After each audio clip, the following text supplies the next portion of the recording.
Hello guys, and welcome back to a brand new review of my Doctor Who marathon.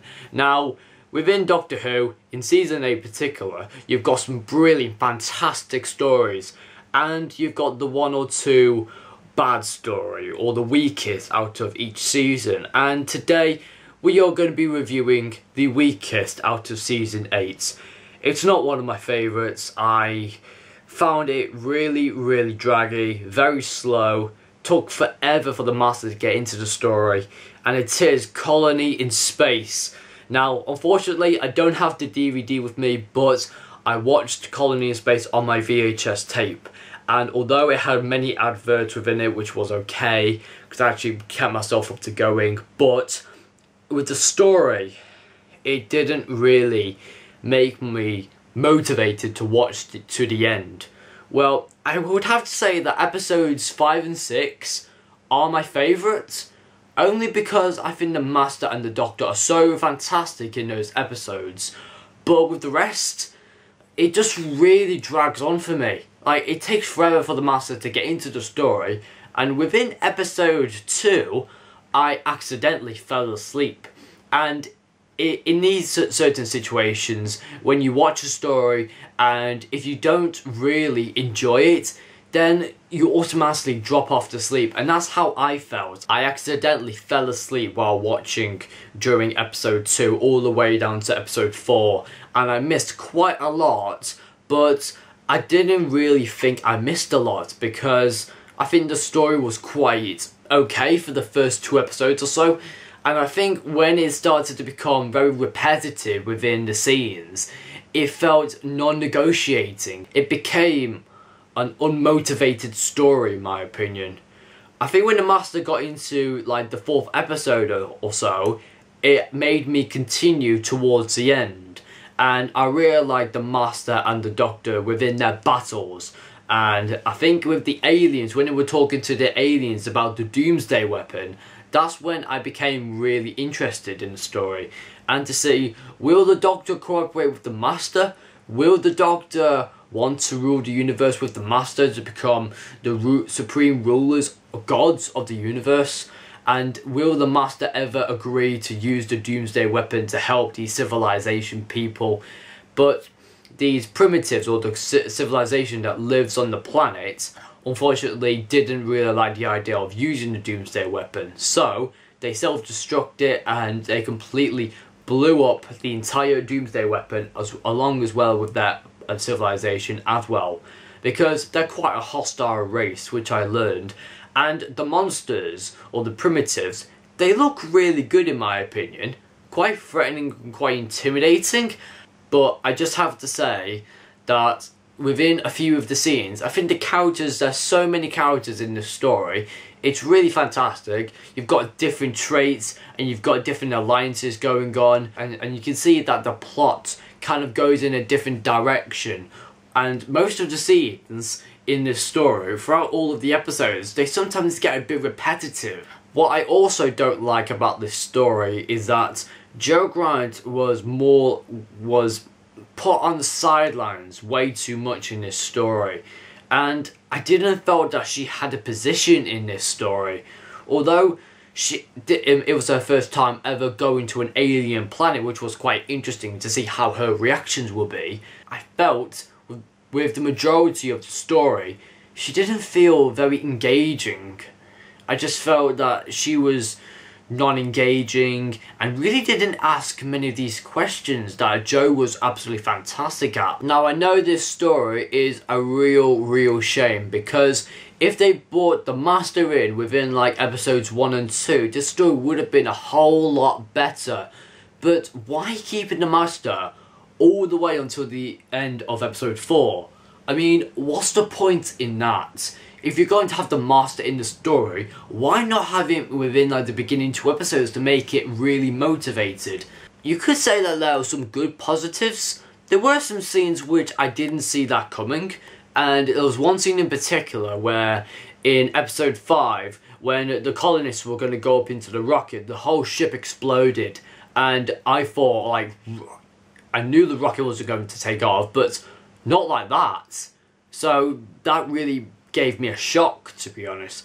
And then I think it was the last cliffhanger which made me more shocked and more motivated to watch the end of the story, which was where the Master was pointing a gun at the Doctor, and the Master was going to press some button to inject a lethal gas to kill Jo Grant in a pod in the Master's TARDIS. And I thought that was a good cliffhanger in my opinion, but I felt with the rest of the cliffhangers, they became very repetitive, and all the scenes in the story became really repetitive. Now, from Malcolm Hulke's point of view, the writer of the story, I don't know if he did his full potential in the story, because I felt that when Malcolm Hulke does stories like Doctor Who and Silurians, he does absolutely brilliant stories. But this story, I don't think this one's his best in my opinion, because the plot isn't well written at all. Because most of the scenes in the story where the colonists take possession of the crops and they're in, you know, deficits of losing a lot of their food problems and they're gonna starve to death, then a new ship come onto the planet and take charge of all the minerals on their mineral survey, and then both sides have a battle between each other, and then the Master comes along and sorts both sides out, and then one takes care of the other, the one's left out to die, and so that's really the plot itself. So I don't really see that this story has some really great plot twists. I think plot twists are really the point where I didn't see that coming, or it completely went in a different direction. So I didn't really see all of that ingenuity from Malcolm Hulke's writing, and I felt the plot was a bit bland. It didn't have any motivation to make me engaging with the story, and I felt that what Malcolm Hulke really dragged on in the story. And of course the story was slow. I mean, Colony in Space is 6 parts long. I mean, could you at least shorten it down to 4? But why'd you have to make it 6? Because I really felt non-negotiating, it didn't feel engaging at all. I fell asleep during episode 2. I mean, right at the beginning in episode 2, I fell asleep. Only because it didn't have the motivation that I needed to continue with the story. So that's my negative point of view on this story. I would say there are some good positives in the story. Like, there are some good characters in this. I think the characters are just really amazing because you've got loads of different traits and different alliances. The battle sequences are really good, and that's the one thing that kept me engaging. The fight scenes and the betrayals, the traits, the alliances, all made up to a really great, interesting plot, but it just felt that the plot didn't add up or didn't live up to the reputation of what the story could be expected from. But would you say it's a fantastic story? Me? No, it's not fantastic. I'm not going to say if it's great or not. I'm going to say it's okay. It's an okay story, and that's why I give this story a 7 out of 10. My only reasons why, I just find the story non-motivated. Because when you hear stories like Doctor Who and Silurians, Terror of the Autons, The Mind of Evil, they have so many brilliant plot twists within their writing, which keeps you at the end of your seat. And as you can tell, I'm still in it. And so, did Colony in Space provide me with any persuasion of getting myself out of my seat? No, not really. I just felt quite stuck to it. It didn't really make me. I watched the end of it, which was a good ending, but I felt the characters were good.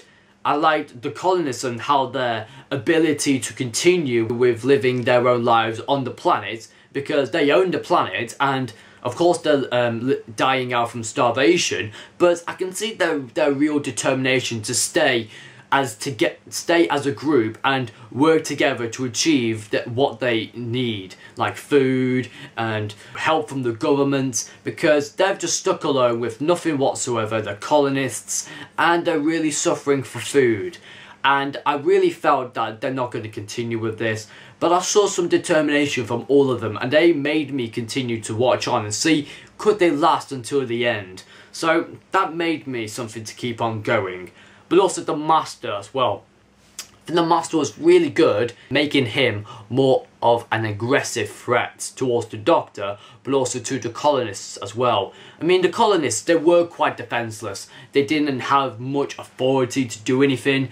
They said they had the right to own the planet, but when the mineral team came onto the planet and started to invade the colonists, that's when things became really difficult for the colonists, because the Indicator, or should I say the Master, was thinking of an agreement of when could the colonists survive on this planet, or could the mineral team just mine out all of their minerals that they need for Earth for all the governments, and then basically take, you know, possession of the land and use it for their mining operations, whereas the colonists, they get to flee the planet and go to somewhere else. But unfortunately, their rocket wasn't suitable to take off again.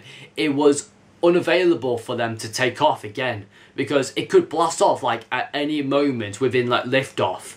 So I sort of saw that the colonists had minimal power within the story, and as I saw within the first episode or so, they were quite weak and didn't have much authority within their ranks, until when the mining team came. Their authority status went down and down, because they didn't have any of the rights. I mean, the mining team, they came from Earth and decided to sort out with the colonists and decided to get rid of them all because they're not worthy enough to live on this planet, because the crops are failing. What the colonists actually do when they have the food, they don't have it for themselves. They give it to the primitives in order for them to obey the humans and to do with their end of the agreements, which sort of makes sense because that race, that civilization, is quite hostile in my opinion. And even when they attacked the Doctor and Joe, I thought they were really hostile. And when they just said that you must not come back here and you should not be destroyed if you return. And so they were quite a hostile force. But why would the colonists even trust them? Do they protect them in some way?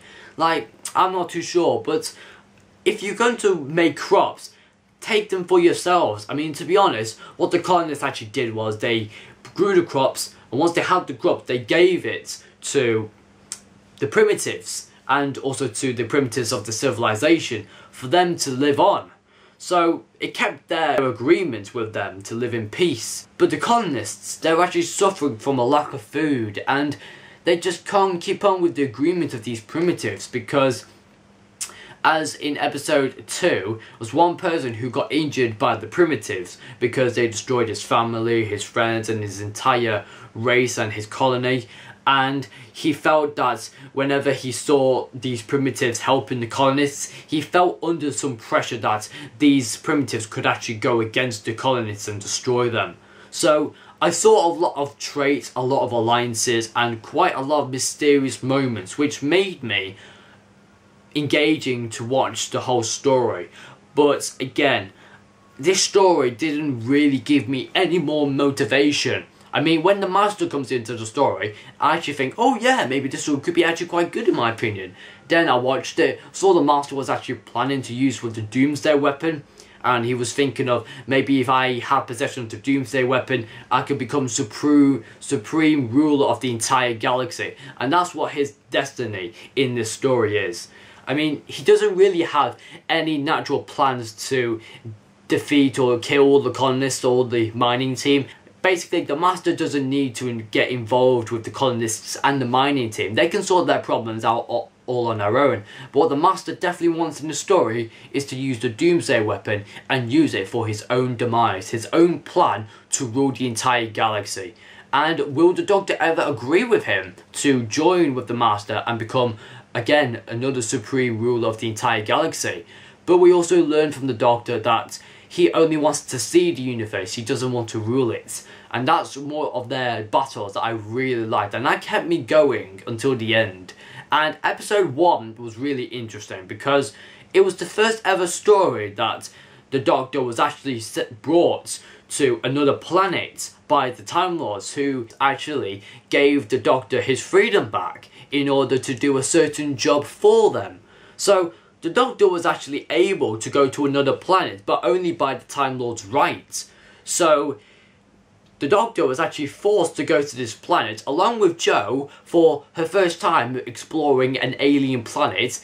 It was not a bad journey. I saw her reactions, which she was quite suspicious and she really wanted to go back home. And you can almost see, if we took that opportunity to go inside the TARDIS, would we have those same reactions? I mean, Jo, as we know, it plays a fundamental role in Doctor Who, asking all these questions, and actually mirrors us as a companion ourselves. Because if we actually went into the Doctor's TARDIS and we went to another planet, would we be interested into stepping onto an alien planet, or would we be more forceful enough to say, I want to go back home? And so it was either one or the other. But I think Jo made us realise that stepping onto an alien planet is one of the best things that can possibly happen. You never know what's out there unless you explore for yourself. And for her first ever story, going to an alien planet, it was good. Okay. But I think this story didn't live up to its reputation that I really expected it from. Because I wanted this story to be absolutely amazing and really exciting and enjoying. But I didn't really get that at all. I just really expected more from this story because it just didn't really motivate me. I mean, you check out all the other stories that Jon Pertwee has done, Spearhead in Space, Inferno, Doctor Who and Silurians, all those other stories made you so motivated and really engaging with the story. But with this one is the only story which I find the weakest. This is the weakest story from season 8 in my opinion, and I think many people will totally agree with me that this story is the weakest. But it does have some good characters in it, which I don't mind. I like the Master and the Doctor's battles within this. Jo, she was good in episode 1, asking a lot of these questions and getting and seeing how she can cope going to an alien planet, and seeing how she can cope with talking to other people from a different time. And so it was a pretty massive experience for her. But for the Doctor, again, he was really, really happy to go to another planet because he's been stuck on Earth for the rest of his life. But when he heard that the Time Lords were actually controlling the TARDIS and actually forcing him to go to a certain planet, he was really, really excited. Like, he was like so desperate to step onto another alien planet once again, because obviously from his exile to Earth, he really felt he really wanted the time to have himself some free time, because most of the time he's busy around trying to cope with units. But I think with this story, I think he felt a bit more enjoying. But of course, being on his authoritative side as well, helping with the colonists, trying to help them with their civilization, but also with their problems with famine as well and food problems. But when the mineral team came along, he was a bit negotiating with them. He didn't really feel that these people were actually going to help the colonists. They actually just wanted to get rid of them all. And so you can see how the Doctor's very defensive to the colonists, wanted to help them.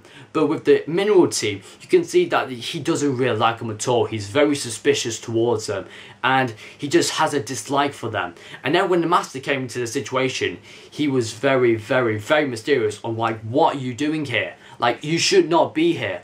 So I would have to say that the Doctor's good in this. I would have to say, I think the Master is also really great as well, with his sinister side on wanting his destined power to rule the entire galaxy with the Doomsday weapon. That's his ultimate plan, and his ultimate greed on getting his hands on the Doomsday weapon. And Jo was really good in the story, but again, she didn't ask more of the questions. She was basically held hostage for most of the story. And the characters were quite good. The colonist has many alliances and many traits within the story, having loads of battle sequences and loads of fights and arguments and confrontations with the mineral team and the primitives. They were quite interesting in my opinion from the first 2 episodes, and they became really hostile, and it was actually quite interesting to see their civilization. So I would say that's a good positive. I think the civilization and the primitives were actually quite good in my opinion. But again, the story was very, very non-negotiating. It was very draggy, very slow for the Master to get into the story, and that's why I give this story a 7 out of 10. Because although it has some great elements and positives in it, but it just had a lot of negatives in my opinion. The story was just really non-engaging. It wasn't really motivating for me, and that's why this story comes in as the weakest from season 8. And I think many people will totally agree with me, because again, this story needed to be a great story. I mean, from season 8 was going really fantastic. You've got Terror the Autons, brilliant. The Mind of Evil, brilliant. The Claws of Axos, brilliant. And then you had Colony in Space. Yeah, you get sort of that reaction from season 8. So I would have to say that Colony in Space is the weakest from season 8. But it does have some good positives, but my only negatives is that it's just too long. It takes forever for the master to get into the story. I couldn't keep up with the story. I actually accidentally fell asleep during episode 2. And I feel when it came to episodes 5 and 6, that really made me motivated towards the end to see what happened. So yeah, I'm glad I stayed on for episodes 5 and 6, but that's only the best positive things that I quite liked about the story. But everything else, it just seemed a bit of a drag for me, and that's why I rate it a 7 out of 10 for me, because it's not one of my favourites. It's certainly the weakest from season 8, and yeah. And so guys, that is my review on Colony in Space. I hope you have enjoyed it. Please do give a like if you like this video, and also comment your views on what you think of Colony in Space. Do you think it's bad? Do you think it's good? So please do comment down below, and also please do subscribe to my channel if you haven't already, because I know Colony in Space isn't a fantastic story, I know that, but I would have to say that maybe within the future we would have some more exciting Doctor Who reviews, and especially the next story, which is Doctor Who and the Daemons, which I love the Daemons and I cannot wait for that review. So don't go anywhere. Anyway, thank you guys for watching for this review on Colony in Space, and I'll see you guys soon for Doctor Who and the Daemons. Thank you guys for watching, and I'll see you guys soon.